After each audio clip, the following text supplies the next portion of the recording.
4 വർഷം മുൻപ് ഉരുൾപൊട്ടിയ ഇടുക്കി പെട്ടിമുടിയിലെ ദുരന്തഭൂമിയിൽ ഉറ്റവരെ തേടി അലഞ്ഞ കുവി എന്ന നായ ഇപ്പോൾ ആലപ്പുഴയിലുണ്ട്. പെട്ടിമുടിയിലെ ലയത്തിലെ 2 വയസ്സുകാരി ധനുഷ്ക കുവിയുടെ കളിക്കൂട്ടുകാരിയായിരുന്നു. അവളുടെ ജീവനറ്റ ശരീരം കിലോമീറ്ററുകൾക്കപ്പുറം കണ്ടെത്തിയത് കുവിയാണ്.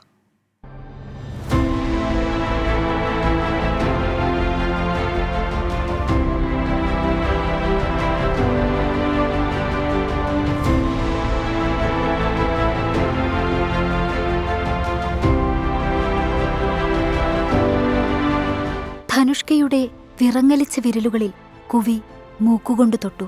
തന്നെ ഉമ്മ വെച്ച ആ മുഖം മണത്തു. പിന്നെ മൃതദേഹത്തിനരികിൽ കിടന്നു.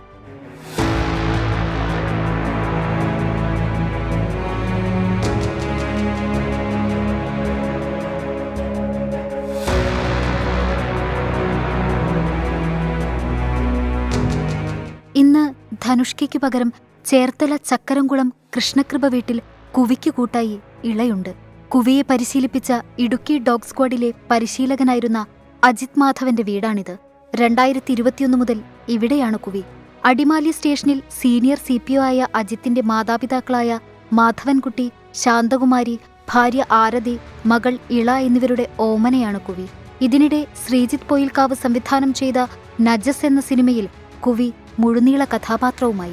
കൊണ്ടുവന്ന സമയത്തെന്ന് പറഞ്ഞു കഴിഞ്ഞാൽ മറ്റേ ആ ധനുഷ്കയുടെ പ്രായമായിരുന്നു എൻ്റെ മോക്ക്.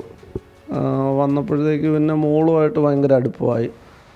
ഇപ്പം മോള് പറയുന്നതെല്ലാം അവൾ ചെയ്യും. കുറച്ച് നേരം അവിടെ മോള് പറയും വെയിറ്റ് ചെയ്യാൻ പറയുകയാണെങ്കിൽ അവിടെ ഇരിക്കും, ഇങ്ങ് വരാൻ പറയുകയാണെങ്കിൽ വരും. അവളെ ഇരുത്തിക്കൊണ്ട് അവളുടെ പടം വരയ്ക്കും. പല സർക്കാർ ജോലികളും വേണ്ടെന്ന് വെച്ചാണ് അജിത് മാധവൻ പോലീസിന്റെ ഡോഗ് സ്ക്വാഡിൽ ചേർന്നത്. പോലീസ് നായ്ക്കളെക്കുറിച്ച് 7 വോള്യമുള്ള പുസ്തകത്തിന്റെ പണിപ്പുരയിലാണ്.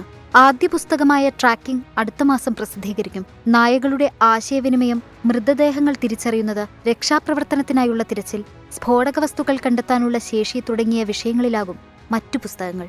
24 ആലപ്പുഴ.